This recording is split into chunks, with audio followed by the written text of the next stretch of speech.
맡은 부대변인 최지현입니다. 이 자리에 함께해 주시는 국민 여러분과 언론인 여러분께 진심으로 감사의 인사를 드립니다.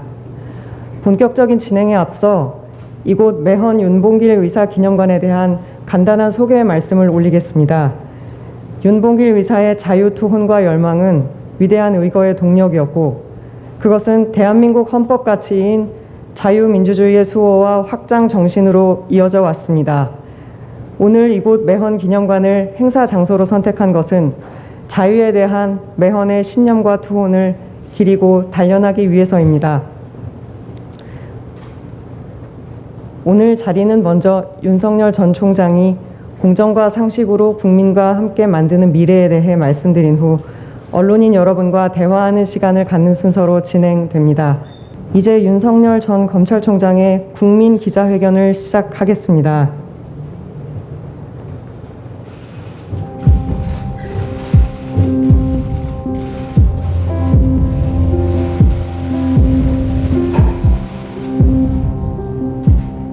마스크를 잠시 벗고 진행하도록 하겠습니다. 양해 부탁드립니다.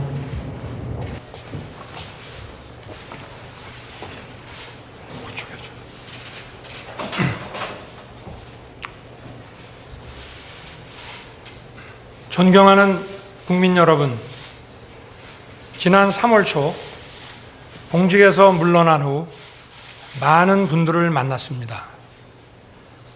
한결같이 나라의 앞날을 먼저 걱정하셨습니다. 도대체 나라가 이래도 되는 거냐고 하셨습니다. 천안함 청년 전준영은 분노하고 있었습니다. K9 청년 이찬호는 억울해서가 아니라 잊혀지지 않기 위해서 책을 썼습니다. 살아남은 영웅들은 살아있음을 오히려 고통스러워했습니다. 국가를 지키고 국민을 지킨 우리를 왜 국가는 내팽개치는 거냐고, 마포의 자영업자는 도대체 언제까지 버텨야 하는 거냐고, 국가는 왜 희생만 요구하는 거냐고 물었습니다. 대한민국을 만들고 지킨 영웅들입니다. 저 윤석열은 그분들과 함께 하겠습니다. 산업화와 민주화로 지금의 대한민국을 만든 위대한 국민, 그 국민의 상식으로부터 출발하겠습니다. 그 상식을 무기로 무너진 자유민주주의와 법치, 시대와 세대를 관통하는 공정의 가치를 기필코 다시 세우겠습니다. 정의가 무엇인지 고민하기 전에 누구나 정의로움을 일상에서 느낄 수 있게 하겠습니다. 이것이 제 가슴에 새긴 사명입니다. 4년 전 문재인 정권은 국민들의 기대와 여망으로 출범했습니다. 기회는 평등하고 과정은 공정하며 결과는 정의로운 나라, 특권과 반칙이 없는 나라를 만들겠다고 약속했습니다.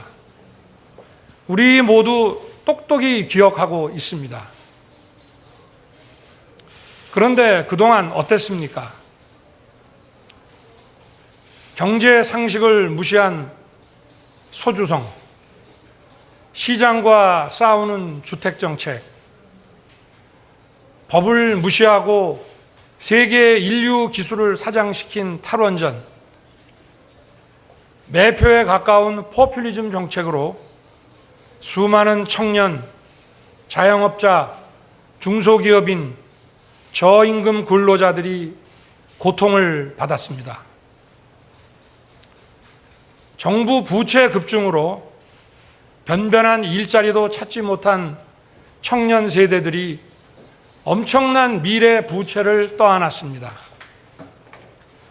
청년들이 겨우 일자리를 구해도 폭등하는 집값을 바라보며 한숨만 쉬고 있습니다. 청년들의 좌절은 대한민국을 인구 절벽으로 몰아가고 있습니다.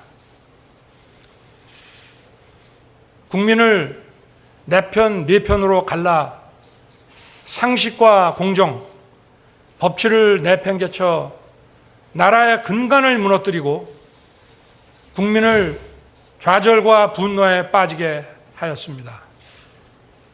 이 정권이 저지른 무도한 행태는 일일이 나열하기도 어렵습니다. 정권과 이해관계로 얽힌 소수의 이권 카르텔은 권력을 사유화하고 책임의식과 윤리의식이 마비된 먹이 사슬을 구축하고 있습니다. 이 정권은 권력을 사유화하는 데 그치지 않고 집권을 연장하여 계속 국민을 약탈하려 합니다. 우리 헌법의 근간인 자유민주주의에서 자유를 빼내려 합니다. 민주주의는 자유를 지키기 위한 것이고 자유는 정부 권력 한계를 그어주는 것입니다. 그렇기 때문에 자유가 빠진 민주주의는 진짜 민주주의가 아니고 독재요 전제입니다. 이 정권은 도대체 어떤 민주주의를 바라는 것입니까? 도저히 이들을 그대로 두고 볼 수 없습니다. 자유민주주의는 승자를 위한 것이고 그 이외의 사람은 도외시하는 것이라는 오해가 있습니다. 인간은 본래 모두 평등한 존재입니다. 그래서 누가 누구를 지배할 수 없고 모든 개인의 자유가 보장되어야 합니다. 그러나 자유민주주의 국가에서 나의 자유만 소중한 것이 아니라 다른 사람의 자유와 존엄한 삶 역시 마찬가지로 중요한 것입니다. 존엄한 삶에 필요한 경제적 기초와 교육의 기회가 없다면 자유는 공허한 것입니다. 승자 독식은 절대로 자유민주주의가 아닙니다. 자유를 지키기 위한 연대와 책임이 중요합니다. 그리고 이는 자유민주주의를 추구하는 국민의 권리입니다. 국제사회는 인권과 법치, 자유민주주의 가치를 공유하는 국가들 사이에서만 핵심 첨단 기술과 산업시설을 공유하는 체제로 급변하고 있습니다. 외교안보와 경제, 국내 문제와 국제 문제가 분리될 수 없는 하나가 되었습니다. 이제는 전쟁도 총으로 싸우는 것이 아니라 반도체 칩으로 싸웁니다. 국제사회에서도 대한민국이 문명 국가의 보편적 가치에 기반하고 있다는 분명한 입장을 보여야 합니다. 대한민국이 어떤 나라인지 확고한 정체성을 보여주어 적과 친구, 경쟁자와 협력자 모두에게 예측 가능성을 주어야 합니다. 지금 우리는 경제사회 시스템의 토대가 되는 기술 기반이 혁명적으로 바뀌는 시대를 맞이하고 있습니다. 과거에는 상상할 수도 없었던 초고속 정보 처리 기술이 우리의 삶을 크게 변화시키고 있습니다. 우리는 기술 혁명에 따른 사회 변화를 거부할 수 없습니다. 과거에 해오던 방식대로 일하는 것만으로는 국제 분업 체계에서 낙오되어 저생산성 국가로 떨어질 것입니다. 우리에게 닥친 새로운 기술혁명 시대의 도전을 극복하기 위해서는 과학기술과 경제사회 제도의 혁신이 필수적입니다. 혁신은 자유롭고 창의적인 사고, 자율적인 분위기, 공정한 기회와 보상, 예측 가능한 법치에서 나오는 것입니다. 광범위한 표현의 자유, 공정과 상식, 법치의 자양분을 먹고 창의와 혁신은 자랍니다. 국민들이 뻔히 보고 있는 앞에서 오만하게 법과 상식을 짓밟는 정권에게 공정과 자유민주주의를 바라고 혁신을 기대한다는 것은 망상입니다. 현재 국민들이 먹고 사는 문제도 해결하지 못하고 국민들을 고통에 신음하게 만드는 정치 세력은 새로운 기술혁명의 시대를 준비하고 대처할 능력도 의지도 없습니다. 이들의 집권이 연장된다면 대한민국의 앞날이 어떻게 될지 불보듯 뻔합니다. 우리 국민들은 다 알고 있습니다. 더 이상 이들의 기만과 거짓 선동에 속지 않을 것입니다. 이제 우리는 이런 부패하고 무능한 세력의 집권 연장과 국민 약탈을 막아야 합니다. 여기에 동의하는 모든 국민과 세력은 힘을 합쳐야 합니다. 그래서 반드시 정권 교체를 이루어내야 합니다. 여러 가지로 부족한 제게 국민 여러분께서 많은 격려와 지지를 보내주셨습니다. 저는 그 뜻이 살아있는 권력에 대해 법을 집행하면서 위축되지 말라는 격려로 생각해 왔습니다. 그러나 공직 사퇴 이후에도 국민들께서 사퇴의 불가피성을 이해해 주시고 끊임없는 지지와 성원을 보내주셨습니다. 저는 그 의미를 깊이 생각했습니다. 공정과 상식을 무너뜨리고 자유와 법치를 부정하는 세력이 더 이상 집권을 연장하여 국민에게 고통을 주지 않도록 정권을 교체하는 데 헌신하고 앞장서라는 뜻이었습니다. 정권 교체 반드시 해내야 합니다. 정권 교체를 이루지 못하면 개혁과 파괴를 개혁이라 말하고 독재와 전제를 민주주의라 말하는 선동가들과 부패한 이권 카르텔이 지금보다 더욱 판치는 나라가 되어 국민들이 오랫동안 고통을 받을 것입니다. 그야말로 부패 완판 대한민국이 될 것입니다. 정권 교체라는 국민의 열망에 부응하지 못하면 국민과 역사 앞에 씻을 수 없는 죄를 짓는 것입니다. 저 윤석열 반드시 정권 교체를 이루겠다는 결실함으로 나섰습니다. 거대 의석과 이권 카르텔의 호의를 받고 있는 이 정권은 막강합니다. 그렇기 때문에 10가지 중 9가지 생각은 달라도 한 가지 생각, 정권 교체로 나라를 정상화시키고 국민이 진짜 주인인 나라를 만들어야 한다는 그 생각을 같이 하는 모든 사람들이 힘을 합쳐야 합니다. 생각이 다른 사람들이 함께 힘을 모을 때 우리는 더 강해집니다. 그래야만 이길 수 있습니다.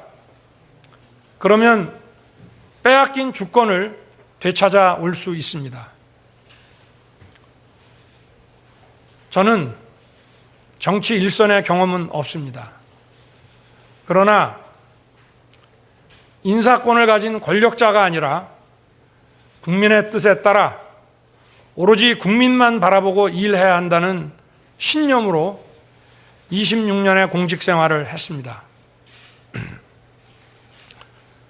법과 정의, 자유민주주의 가치를 현실에 구현하는 것이 말처럼 쉬운 일이 아니라는 것을 몸소 체험하고 겪었습니다.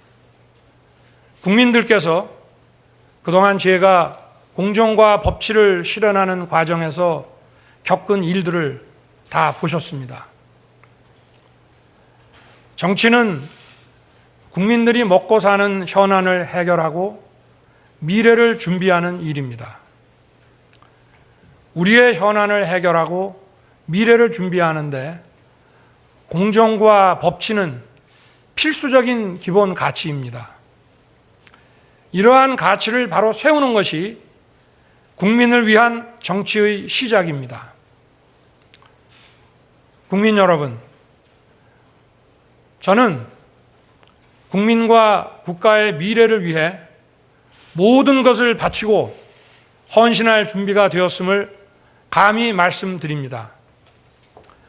정권 교체를 열망하는 모든 분들의 힘을 모아 확실하게 해내겠습니다.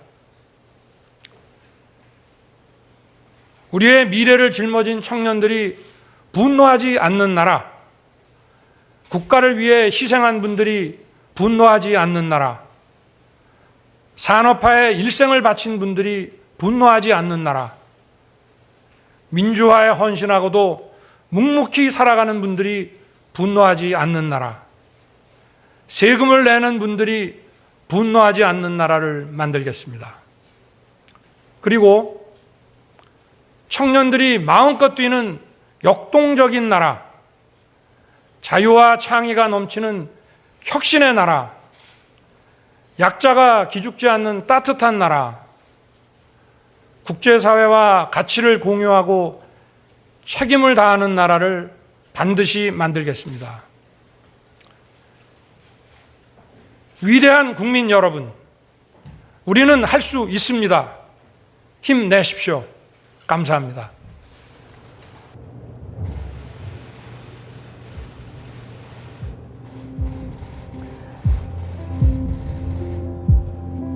네, 윤석열 전 총장의 공정과 상식으로 국민과 함께 만드는 미래에 귀 기울여 주신 국민 여러분, 다시 한번 감사드립니다. 지금부터는 이 자리에 직접 참석해 주신 언론인 여러분과 대화하는 시간을 갖도록 하겠습니다. 저희는 지금 3층에 위치하고 있고 2층에 자리하신 분들과도 마이크로 말씀을 나눌 계획입니다. 질문을 하실 언론인들께서 손을 들어주시면 사회자가 좌석 위치 등으로 지명을 해드리도록 하겠습니다. 보다 많은 분들의 질문을 듣기 위해서 질문자 한 분당 질문 한 가지씩만 부탁드립니다. 그리고 지명되신 분께서는 자리에서 일어나셔서 소속 언론사와 성함을 말씀하신 후 질문을 해주시기 바라겠습니다. 하실 분들 손을 들어주십시오.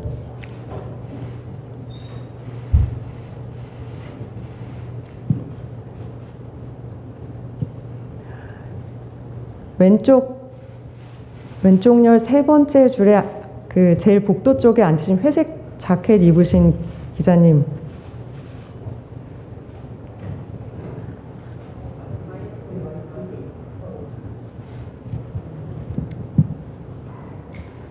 네, 안녕하십니까. 중부일보에 국회 출입하고 있는 이진원 기자라고 합니다.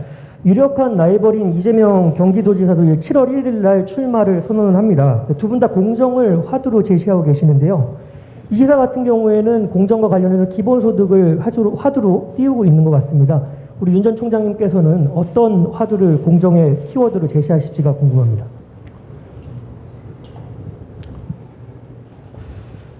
저는 공정에는 크게 두 가지가 있다고 저는 생각하고 있습니다.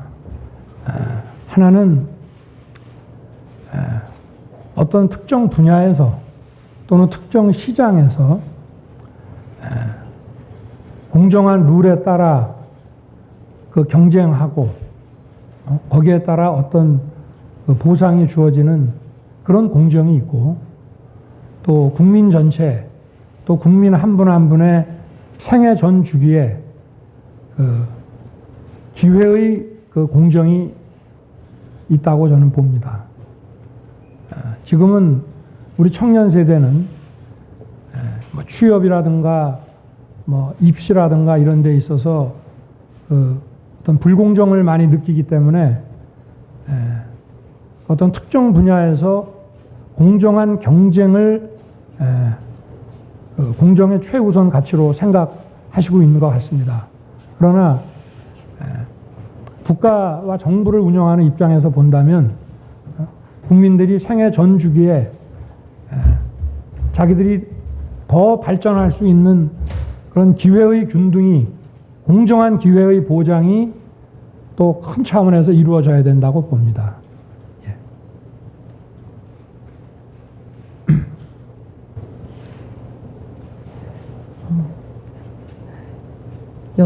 다섯 번째 줄에 흰색 자켓 입으신 기자님.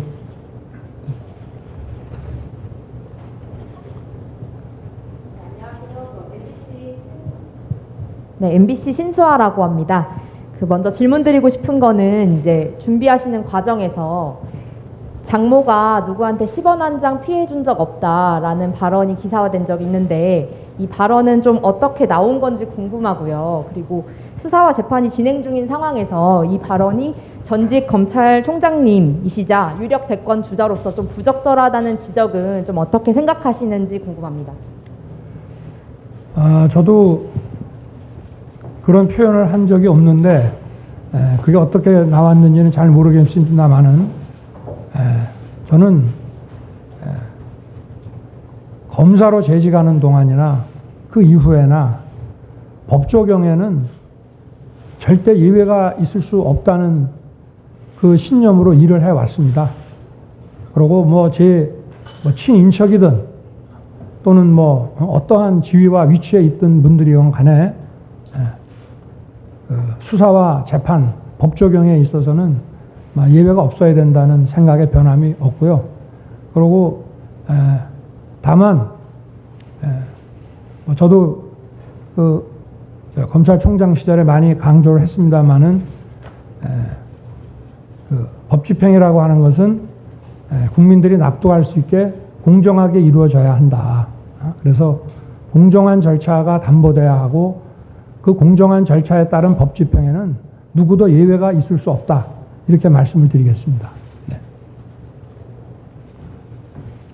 네, 다음 질문. 네 번째 줄에 가운데 계시는 기자님, 검정색 옷을 입으셨습니다.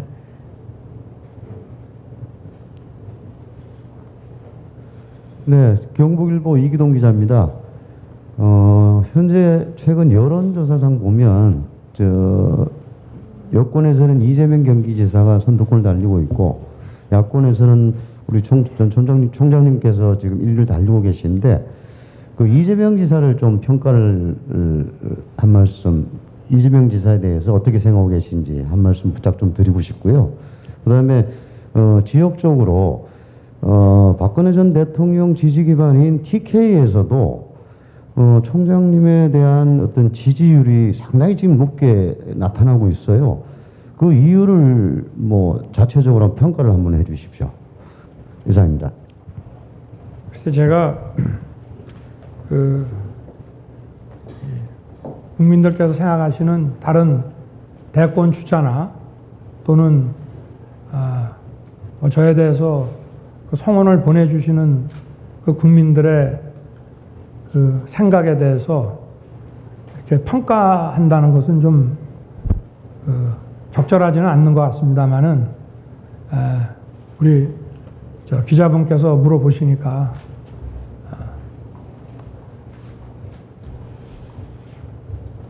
뭐 여러 가지 정책이 있고만 하지만 저는 이재명 지사님하고는 과거에 제가 한 24년 전에 그 성남지청에 근무할 때 법정에서 자주 뵀습니다. 굉장히 열심히 하시고 변론도 잘 하셨던 것으로 기억이 나고 그다음에 뭐 개별 정책에 대해서는 제가 오늘 이 자리에서 좀 말씀드리는 것보다 앞으로 이제 그런 말을 할 수 있는 기회가 오지 않겠나 이렇게 보고 있습니다. 그리고 대구 경북 지역의 그 지지에 대해서는 그 대구 경북 지역 우리 주민들께서 저를 많이 성원해 주시고 하는 것은 이분들이 어떤 지역 연구 정치인에 대한 좀 어떤 안타까운 마음 이런 것보다도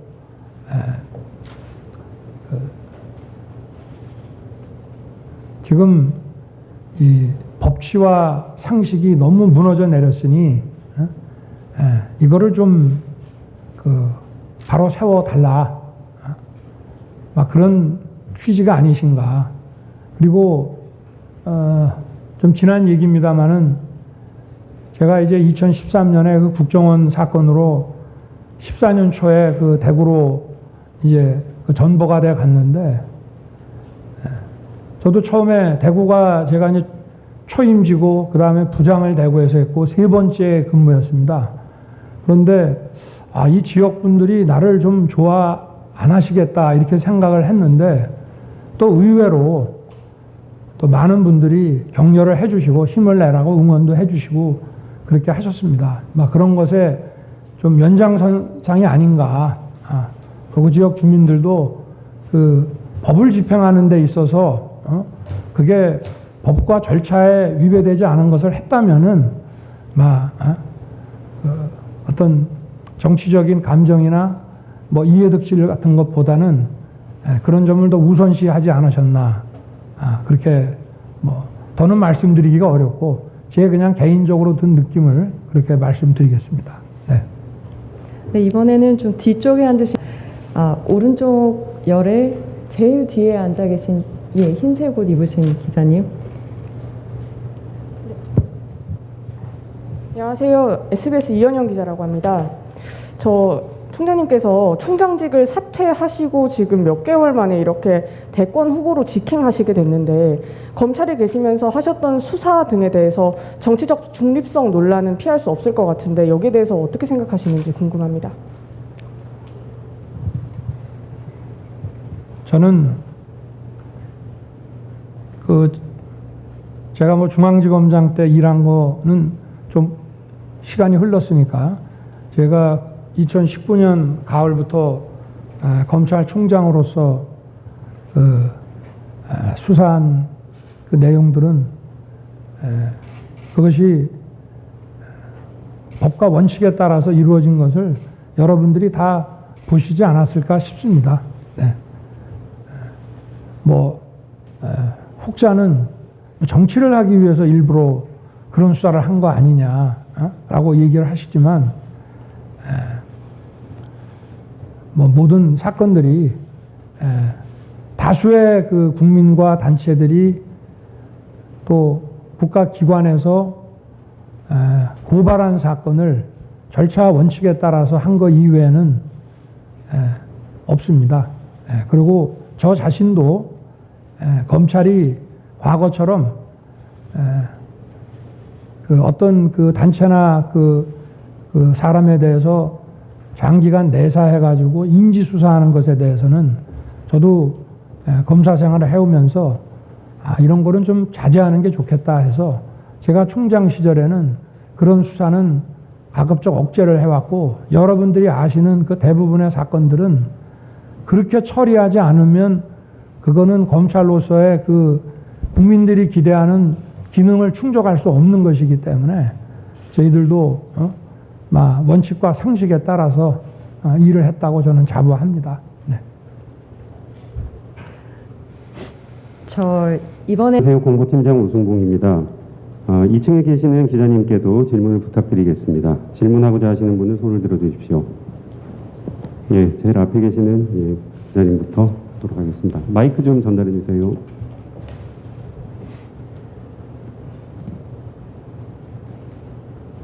네, OBS 김민주 기자입니다. 그 정치인 윤석열 얘기를 하시러 나오신 거니까 우선 2021년 6월 29일 현 시점에 왜 꼭 많은 후보 가운데 대통령이 윤석열이어야 하는지 알기 쉽게 설명 부탁드리고요. 두 번째는 각종 여론조사에서 차기 대선 주자 1위인데 미세하지만 추세상 조금씩 떨어지는 통계도 있습니다. 지지세가 유지되지 않아도 정권 교체에 이바지하실 생각인지 아니면 야인으로 돌아가실 생각인지 여쭙고 싶습니다. 오늘 그 OBS 우리 기자님 말씀을 그대로 답을 하다가는 제가 공직선거법 위반이 될 수도 있을 것 같습니다.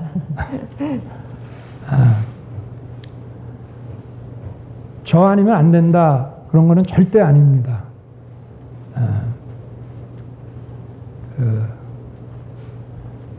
국민들께서 생각하시는 저에 대해서 기대하시는 게 있다면은 저는 당신이 오랜 세월 이 어떤 법과 원칙 또 상식과 이 공정을 구현하기 위해서 몸으로 싸우지 않았느냐. 우리가 봤기 때문에 우리가 어떤 물건을 써보고 그 물건이 좋으면 계속 구매하는 것처럼 내가 당신 몸으로 싸우는 거 봤으니 이 앞으로 우리 국가는 뭐 경제도 중요하고 다 필요합니다만은 외교안보나 경제정책이나 교육정책이나 이런 국가 모든 정책에 있어서 철학과 기본이 헌법과 법치가 지금 무너져 가지고 이런 문제들이 다 생기는 거니까 당신이 그동안 싸웠던 것처럼 정권 교체에 나서고 이런 무너진 그 법치와 상식을 바로 세워라. 저는 이런 뜻이라고 생각을 하고 있습니다. 그리고 지지세니 이런 문제에 대해서는 저는 아까도 말씀을 드렸지만 국민의 기대와 여망에 제가 외면하지 않고 당당하게 응하기 위해서 이 자리에 섰고 그리고 일단 이 자리에 선 이상은 그런 것과 관계없이 나라가 정상화되는데 최선을 다하겠습니다. 좀 약간 명확하지 않더라도 좀 양해를 부탁드리겠습니다. 네. 예, 더 많은 기자. 네, 안녕하세요. 저는 KBS 강병수 기자라고 합니다. 오늘 선언문 잘 들었고요. 이제 정치인 윤석열로서 첫 출발을 뗀 건데 만약에 정치인 윤석열은 그럼 지금 국민의힘 입당을 고려하고 있는지 만약에 고려하고 있다면 왜 국민의힘인지 이 국민의힘이라는 정당이 추구하는 가치가 정치인 윤석열과 어떤 부분에서 일치를 하는지 이런 부분에 대해서 좀 여쭤보고 싶습니다.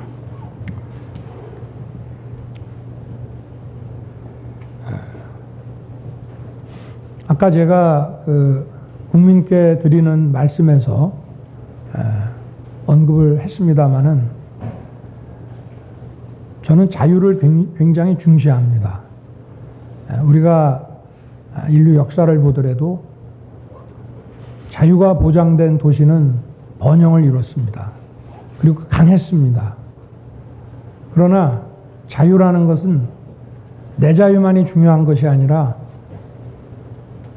그 공동체의 다른 시민들의 자유도 함께 중요하고 그러한 연대와 책임이 저는 인간의 존엄과 가치라는 어떤 헌법 정신이고 또 공공정책에서는 복지로서 나타나는 것이라고 저는 생각합니다.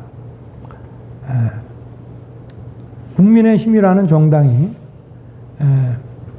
과거에 탄핵도 겪었고 국민들께서 보시기에 미흡하다고 생각하는 점들이 많으셨을 것입니다만은 저는 기본적으로 이 자유라는 가치 또 이 민주주의라는 것은 이 자유를 보장해주기 위한 것이고 또 국가 공권력도 개인의 자유를 보장해야 된다는 것에서 한계를 갖고 거기서 멈춰 서야 되는 지점이 있는 것이지 다수결이면은 모든 일이 된다고 하는 그런 철학에는 저는 동의할 수 없습니다.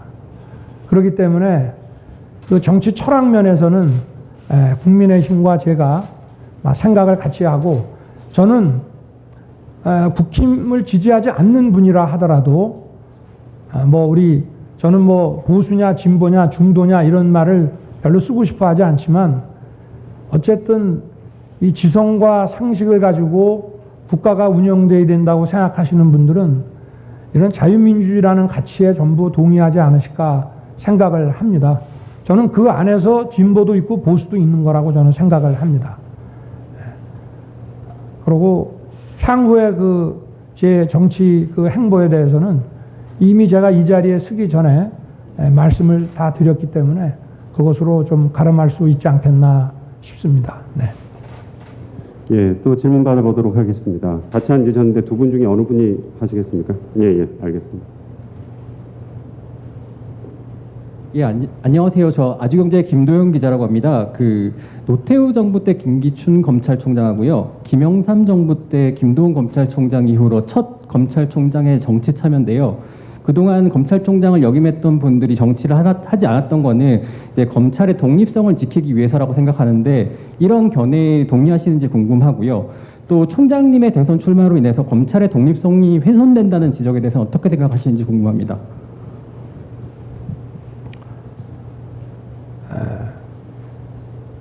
가까운 일본에서는 사법공무원이나 검찰공무원을 지낸 사람들이 이런 선출직에 나서지 않는 경우가 많다고 저는 알고 있습니다.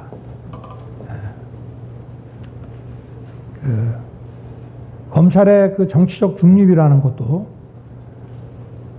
그 자체보다도 제가 총장 취임사 때도 말씀을 드렸지만 결국은 공권력이 국민에게서 나오고 국민을 위한 검찰이 되어야 하기 때문에 검찰의 정치적 중립 그리고 최고 지휘자인 총장을 지낸 사람이 선출직에 나서지 않는 관행이라는 것은 저는 의미가 있다고 생각합니다.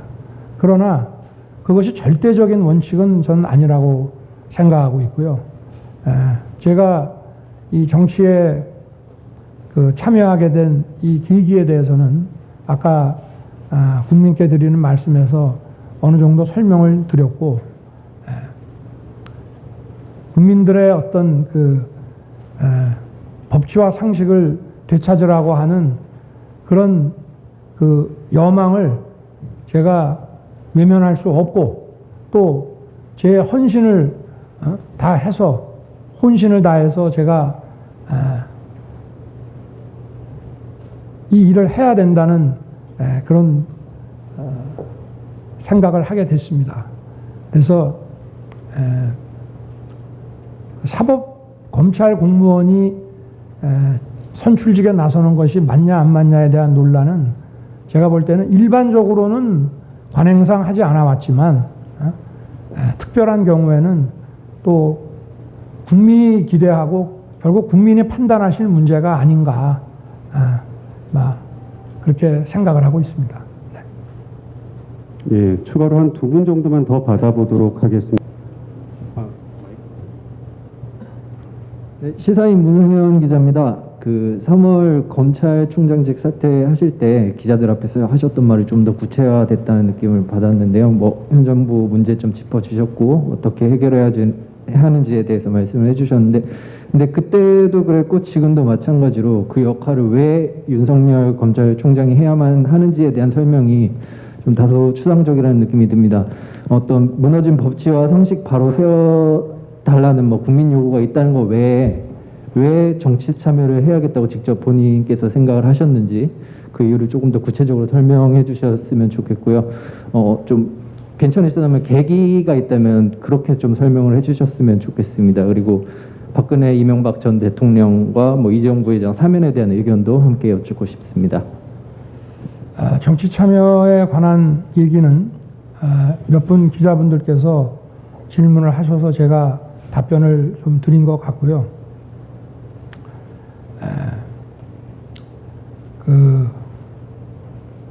사면 문제는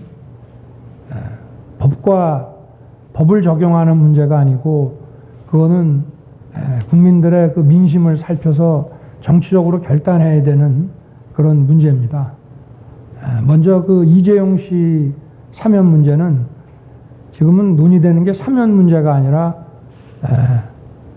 그 형기의 상당 부분을 지금 병과를 했기 때문에 가석방 문제가 지금 논의되는 것 같고, 그거는 제가 볼 때는 절차에 따라서 이루어질 것이라고 생각하고 있습니다. 그리고 두 분의 그 전직 대통령의 그 사면 문제에 대해서는 제가 명확하게 이 자리에서 말씀드리기 사안은 좀 아니고, 이거는 현직 대통령이 판단해야 될 그런 문제입니다. 그러나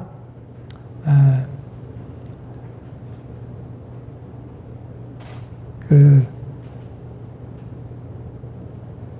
연세도 있고 또 여자분인 두 전직 대통령의 그 장기 그 구금에 대해서 안타까워하는 국민들도 많이 있는 것으로 알고, 저 역시도 그런 국민들의 생각에 어느 정도 공감하는 부분이 있다는 말씀만 드릴 수 있을 것 같습니다. 네. 예, 한 번 더 질문 받아보도록 하겠습니다. 예, 드리겠습니다.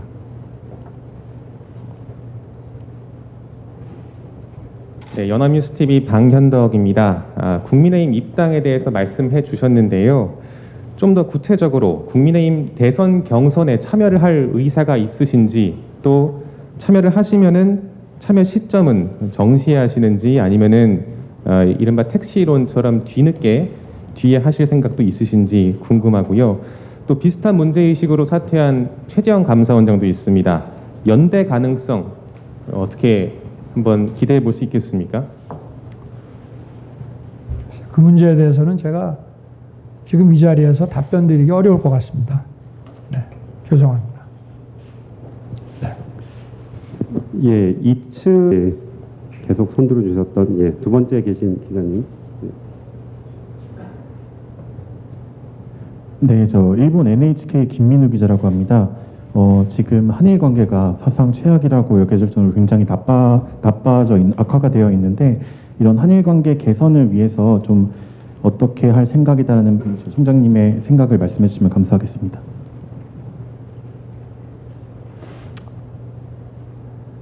지금 한일 관계는 국민 여러분들께서 다 아시겠지만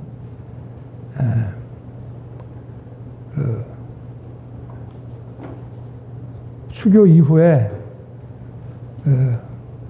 가장 지금 관계가 열악해지고 이제 회복이 불가능할 정도까지 지금 관계가 아주 망가졌습니다. 외교는 실용주의, 실사구시, 현실주의에 입각을 해야 되는데 어떤 그 이념 편향적인 죽창가를 부르다가 지금 여기까지 왔습니다. 그리고 이 정부가 지금 정권 말기에 이걸 어떻게든 또 수습을 해보려고 하는데 이제는 잘 되지 않는 것 같습니다. 저는 상식에 비추어 보더라도 우리 그 한일 관계에서는 과거사는 과거사대로 우리 후대가 그 역사를 정확하게 기억하기 위해서 그 진상을 명확히 해야 되는 문제가 있지만, 또 우리 미래는 또 미래에 자라날 세대를 위해서 정말 실용적으로 협력을 해야 되는 그런 관계라고 저는 생각을 합니다.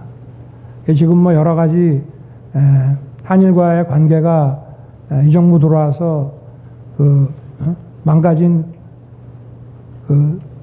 위안부 문제, 또 강제징용 문제, 이런 것들하고 또 우리 한일 간의 이런 안보 협력이라든가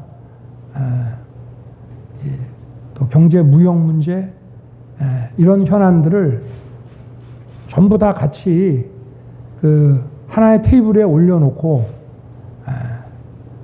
어떤 그랜드 바겐을 하는 그런 방식으로 좀 문제를 좀 접근을 해야 되고, 우리 한미 관계처럼 한일 관계도 우리 국방, 외무 또는 외무, 경제 이렇게 해서 2+2나 3+3의 이런 그 정기적인 그런 정부 당국자 간의 그 소통이 향후에 그 관계를 회복하고 풀어나가는데 필요하지 않겠나 하는 생각을 좀 하고 있습니다. 네. 2층에 계신 기자님들의 질의는 이 정도로 마무리하고요. 예, 자 이제 마이크를 다시 3층으로 넘겨보겠습니다. 네, 이제 다시 3층에 자리하신 기자님들께 질문을 부탁드리도록 하겠습니다. 손들을 많이 들어주고 계셔서 우선 오른쪽 두 번째 줄에 앉으신 기자님, 예, 여러 번 손 들어주셨습니다. 네, 안녕하세요. YTN 박서경 기자라고 합니다. 그 이른바 윤석열 엑스파일과 관련해서 정치권의 공세에 대응하지 않겠다고 앞서 말씀을 해주셨는데요. 일각에서는 윤 전 총장님이 이제 직접 정면 돌파를 해야 한다는 의견도 있습니다. 여기에 대해서 지금 어떤 입장이신지, 그리고 직접 이 문건을 확인하신 건지도 궁금합니다. 저는 뭐 문건을 아직 보지는 못했습니다만은 국민 앞에 공직자, 그것도 선출직 공직자로 그 나서는 사람은 저는 그 능력과 그 도덕성에 대해서 무제한 검증을 받아야 된다는 입장을 가지고 있습니다. 그러나 그런 검증은 어떤 합당한 근거와 그 팩트에 기초해서 이루어지는 것이 맞다고 생각하고, 만약에 이것이 어떤 출처불명의 또 아무 근거 없는 일방적인 그 마타도를 시중에 막 유포를 한다든가 하면은 이거는 국민들께서 다 판단하실 것으로 생각합니다. 저는 어떤 그 저의 국정수행 능력이나 또 저희 그 도덕성과 관련해 가지고 어떤 합당한 근거를 가지고 저에게 제시를 하시면 제가 국민들이 궁금하지 않으시도록 제가 상세하게 설명을 해드릴 생각입니다.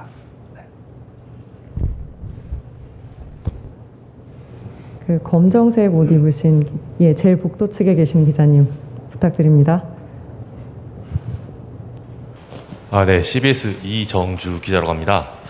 그 3월 달에 사퇴하신 다음에 주로 이제 전원 정치하시다가 오늘 이렇게 직접 질의응답을 하게 돼서 좀 반갑습니다. 저는 그 경제 정책 관련해서 하나만 여쭤보고 싶은데요.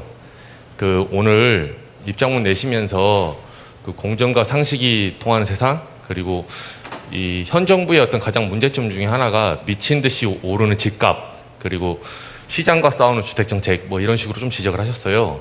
현 정부의 가장 민심이 돌아선 지금 근본 요인도 부동산 정책 중에 하나인데, 그러면 총장님이 생각하시기에 최근에 정부 여당이 그 종부세를 상위 2%로 세금을 완화 정책을 좀 썼거든요.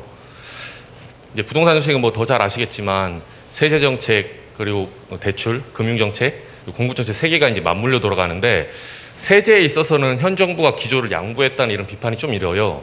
어떻게 보면 부자 감세 이렇게 해준 거거든요. 총장님이 여기에 대해서 좀 입장이 어떠십니까? 지금 이제 주택 정책이라고 하면 그 목표가, 정책은 어떤 목표가 있어야 되지 않겠습니까? 집이라고 하는 거는 이 의식주 중에 어떻게 보면 그 개인으로 볼 때는 먹는 게 제일 중요하지만 사회생활과 또 가족이라는 입장에서 볼 때는 이 주거라는 게 제일 중요한 문제이기 때문에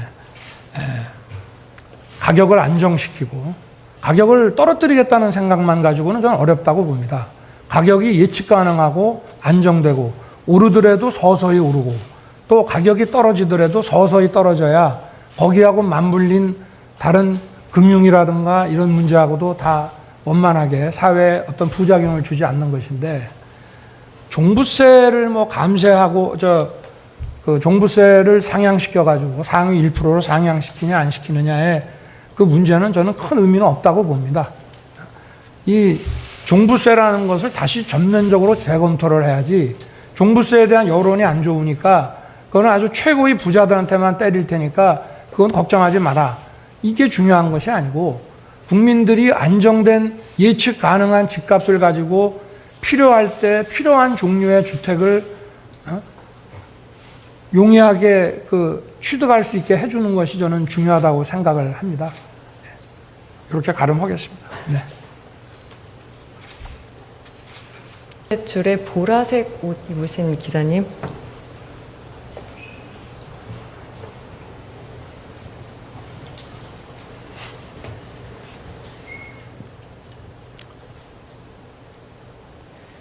네, 매경닷컴 김현정 기자입니다. 경제 정책 관련해서 한 가지 여쭤보겠습니다.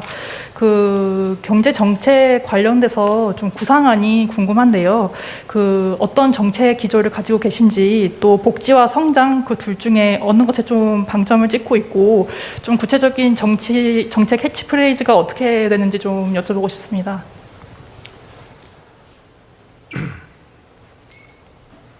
저는 복지와 성장에서 복지가 중요하다, 성장이 중요하다, 성장을 해야 복지도 할 거 아니냐, 그런 생각에 대해서는 조금 거리를 두고 제 생각하고는 다릅니다. 저는 지속 가능성이라는 것에 방점을 두고 싶습니다. 성장도 어느 한때의 폭발 성장이 아니고 우리 사회가 지속 가능한 성장을 유지를 하려면은 성장만 가지고는 되질 않습니다. 그 과정에서 좀 낙오되거나 또는 다른 이유로 인해서 취약한 입장에 있는 사람들을 또 챙겨야만 지속 가능한 성장에 동참할 수가 있고, 또 지속 가능한 성장에 필요한 그 노동에 가족이나 가까운 사람들의 어떤 열악한 문제를 또 국가가 대신 해줌으로써 지속 가능한 성장에 기여를 할 수가 있는 거기 때문에 그런 차원에서 본다면 복지와 성장이라는 것은 지속 가능성이라는 것을 하나로 그 기준을 가지고 묶을 수 있다고 보고, 또 복지라는 것도 지속 가능한 재정이 있어야만 복지도 제대로 집행이 될 수 있는 거기 때문에 저는 복지와 성장이라는 것은 어느 게 중요하다고 얘기할 수가 없고, 지속 가능한 성장을 위해서는 복지가 필요하고, 또 지속 가능한 복지 재정을 위해서는 성장이 필요하기 때문에 두 개는 어떤 한 문제라고 저는 보고 있습니다. 제가 아까 국민께 드리는 말씀에서 자유민주주의의 자유라는 것이, 우리가 자유를 지키기 위해서 외적이 침입했을 때 자기가 자유 지키겠다고 혼자서 지킬 수는 없는 거 아니겠습니까? 우리 모두가 힘을 합쳐야 우리 공동체의 자유를 지킬 수 있는 것처럼, 저는 이 복지 문제라는 것도 자유시민의 책무이고 권리라고 저는 생각을 합니다. 그래서 복지와 성장이라는 문제는 지속 가능성이라는 어떤 원칙을 가지고 두 개가 저는 하나의 문제라고 저는 보고 있습니다.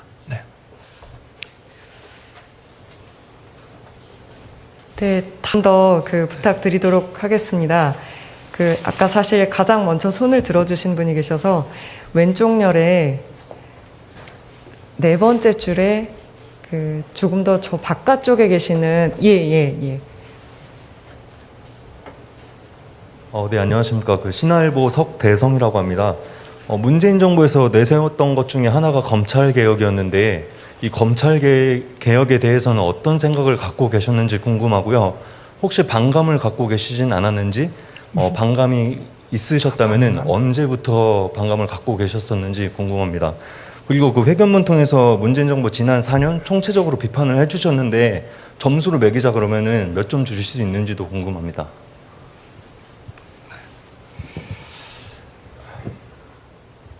현 정부에 대한 평점은 여러분들께 맡기겠습니다. 검찰 개혁에 대해서만 말씀을 좀 올리겠습니다.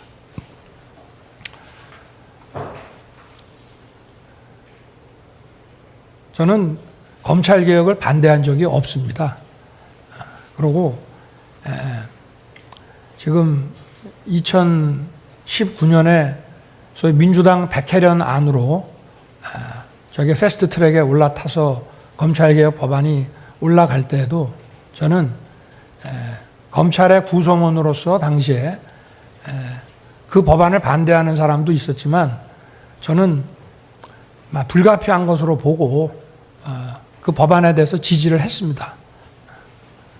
저는 그 검찰개혁이라고 하는 것이 검찰개혁이라는 것은 어떤 구체적인 법안 또 국회에서 만든 법률 또 대통령령 뭐 이런 것으로 제도화되는 것이지만 검찰개혁이라는 것은 어떤 비전이 있어야 되고 그 목표가 있어야 된다고 저는 생각을 합니다. 그래서 제가 총장으로 있을 때도 검찰 구성원들에게 그 검찰개혁의 비전은 국민의 검찰, 공정한 검찰을 만드는 것이다 라고 늘 강조를 했고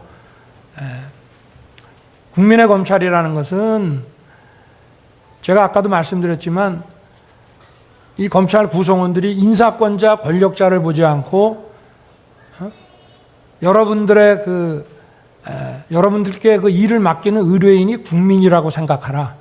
그러니까 어떠한 권력자든 눈치 보지 말고 철저하게 수사를 해라 하는 것이 저는 국민의 검찰이라는 것으로 표현된다고 보고요.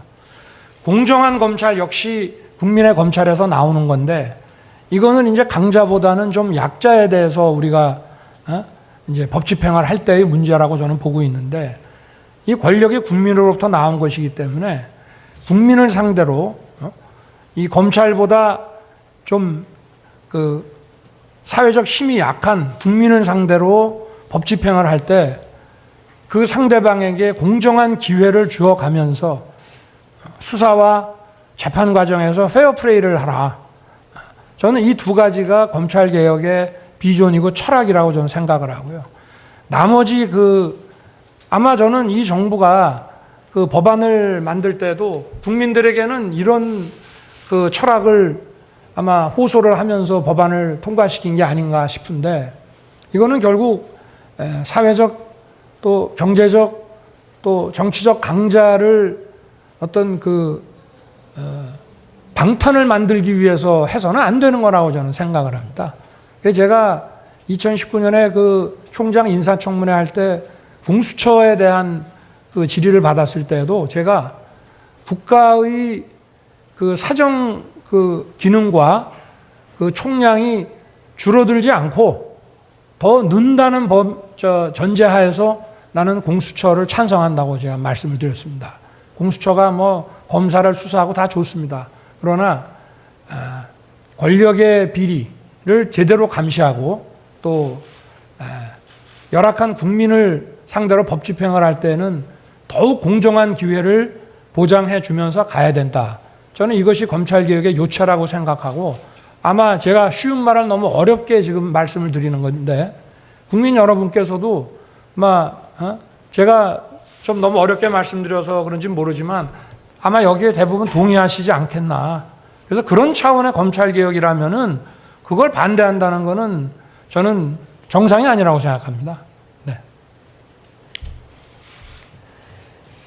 네, 이번에는 오른쪽열에 요 세 번째 줄에 계시는 기자님, 가장 복도 쪽에요. 네.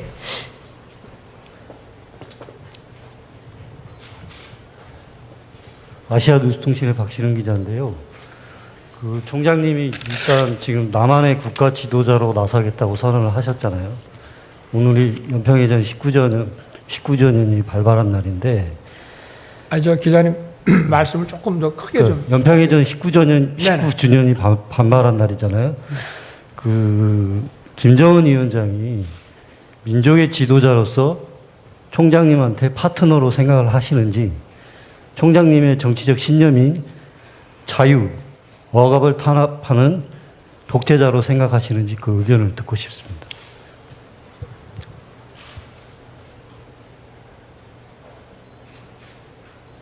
어느 한 국가의 지도자에 대해서 그 막연한 환상이나 또는 막연한 어떤 부정적인 생각을 저는 가질 필요가 없다고 생각합니다.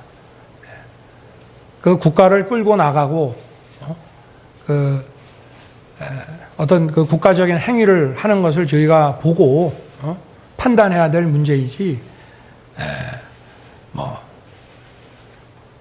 그리고 우리가 군사적으로는 저도 뭐 검찰총장 인사청문회 때 북한을 주적이라고 제가 규정을 했습니다마는 주적이 있어야 국방도 제대로 국방 교육도 세우고 훈련도 할 거 아니겠습니까?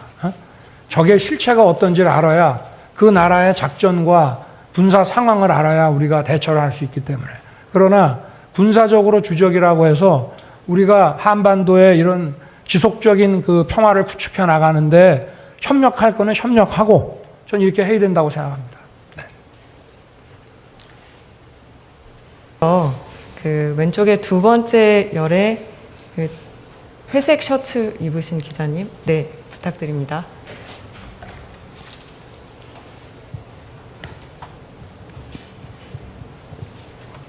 네, 서울경제신문 조건영입니다. 조국 전 장관이 조국의 시간에서 윤 총장이 압수수색 전후 청와대 핵심 관계자에게 연락해 사모펀드를 이유로 조국 불가론을 설파했다고 서술했습니다. 또 김의겸 열린민주당 의원은 페이스북에 문재인 대통령에게 조국만 도려내겠습니다 라고 보고했다고 적었습니다. 이런 사실이 있으신지 궁금하고요. 조국 전 장관에 대한 수사에 착수하기 전에 사모펀드나 입시비리 의혹을 혐의가 되는 것이라고 확신하신 게 맞는지, 또는 그 수사에 착수하기 전에 예상했던 범위와 실제 수사로 드러난 범죄 혐의에 어느 정도 차이가 있었는지 궁금합니다. 그러니까 아까 말씀하시는 거 제가 수사에 착수하기 전에 그런 얘기를 했다고 지금 그런 사실 없습니다. 네. 수사 착수하기 전에 뭐 청와대 관계자와 무슨 누구만 도려내겠다 그다음에 사모펀드 우는 이런 거는 수사 착수하기 전에는 한 사실이 없고요. 그래서도 안 됩니다.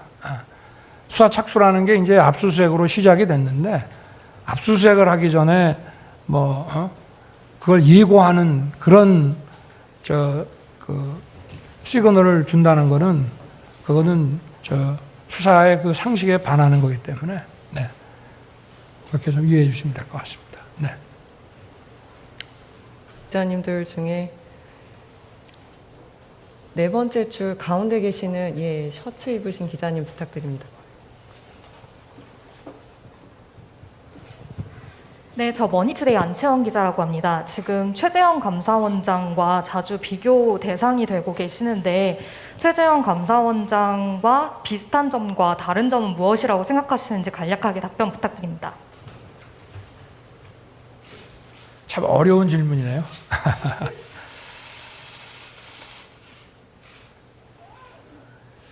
글쎄, 제가 최 감사원장님을 개인적으로는 모릅니다만은 제가 검찰총장 취임했을 때 예방을 가서 뵌 게 딱 한 번 단데 그때 굉장히 자상하게 이렇게 손수 커피를 갈아서 타주시던 것이 기억이 납니다. 굉장히 온화하고 아주 법관으로서의 기품이 있는 분이라고 인상을 제가 받았고요. 또 감사원장을 하시는 그 과정을 저도 국민의 한 사람으로서 지켜보면서 인격적으로 참 훌륭한 분이다 하는 생각을 했고, 저는 거기에 미치지 못한다, 훌륭한 분이다 하는 그 말씀만 드리겠습니다. 네. 어떻게 될 것 같은데요.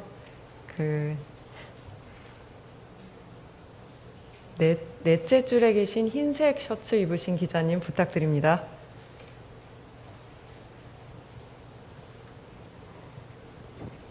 저 아이뉴스 24 정호영 기자라고 합니다. 아까 연설하실 때 국민이 진짜 주인인 나라를 만들어야 한다. 정권 교체로 나라를 정상화하자는 생각을 같이 하는 모든 사람들이 힘을 합쳐야 한다고 하셨습니다.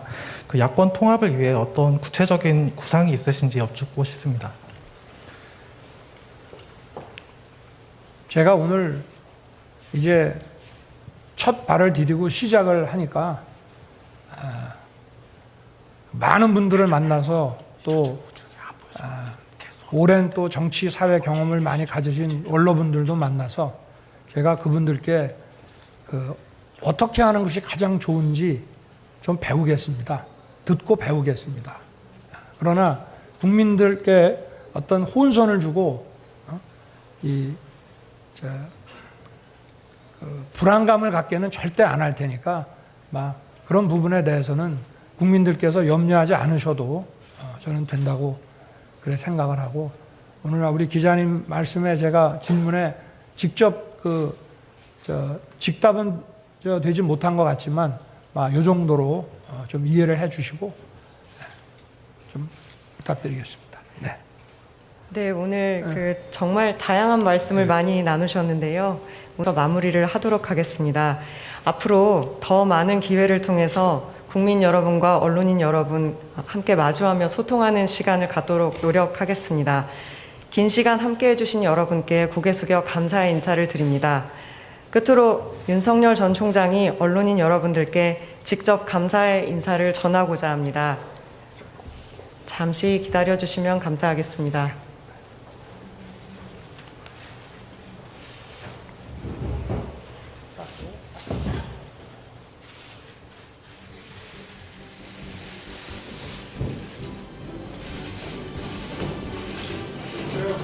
그동안 맨투맨 하고 막 이런 데다가 저한테 못 받고 여러분들 많이 불편하게 해주셨습니다.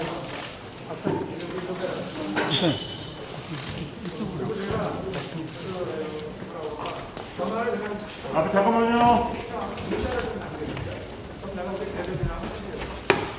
이거 선생님 핸드폰 좀 치워주세요.